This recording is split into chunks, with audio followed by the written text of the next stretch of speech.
ഈ ലോകത്തിലുള്ള സകല മനുഷ്യരും ഇവളെ കൊന്നുകളയുക എന്ന് പറഞ്ഞ് കഴിഞ്ഞ തലേ ദിവസം വരെ അല്ലെങ്കിൽ അന്നത്തെ ദിവസം വരെ ഇവളെ അന്വേഷിച്ചു വന്ന വ്യക്തികൾ വരെ സമൂഹത്തിന്റെ മുമ്പിൽ മാന്യതയുടെ മുഖം മൂടി അണിഞ്ഞുകൊണ്ട് ഇവളെ തെറ്റുകാരി എന്ന് പറഞ്ഞ് കല്ലെറിഞ്ഞ് കൊല്ലാൻ വേണ്ടി ഓടിച്ചപ്പോൾ ഒരാള് നിലത്ത് കുരിഞ്ഞിരുന്ന് നിലത്ത് എഴുതിക്കൊണ്ടിരിക്കുകയാണ്. ആ വ്യക്തി ഇവളെ കാണുന്നില്ല, നോക്കുന്നില്ല, ഒന്നും ചെയ്യുന്നില്ല. പക്ഷേ കല്ലെറിഞ്ഞ സകല മനുഷ്യരുടെയും പാപങ്ങൾ അവിടെ എഴുതിക്കൊണ്ടിരിക്കുകയാണ്. ഹല്ലേലൂയ. അത് എഴുതിക്കൊണ്ടിരുന്നപ്പോൾ ഇവള് ഇത് കാണുകയാണ്. ഒന്നും പറഞ്ഞില്ല ഇദ്ദേഹം.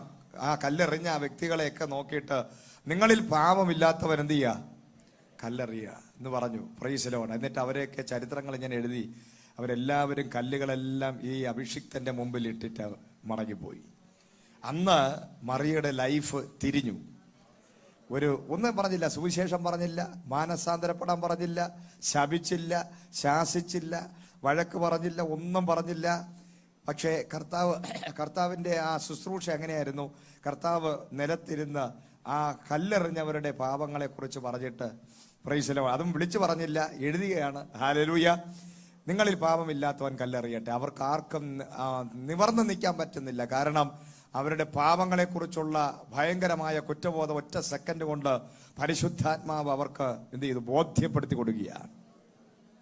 ഒരു ശുശ്രൂഷയ്ക്കകത്ത് പരിശുദ്ധാത്മാവ് ഇറങ്ങി വരുമ്പോൾ ആദ്യം സംഭവിക്കുന്ന കാര്യം നമ്മുടെ തെറ്റുകുറ്റങ്ങളെക്കുറിച്ചുള്ള അതിഭയങ്കരമായ ഒരു ബോധ്യം പരിശുദ്ധാത്മാവ് നമുക്ക് തരുവാനിടയാണ്. ആ ബോധ്യമാണ്. ആ ബോധ്യം ഉണ്ടായാൽ മാത്രമേ നമ്മുടെ ആരാധനകൾക്കൊരു അർത്ഥമുള്ളൂ. ഹല്ലേലൂയ.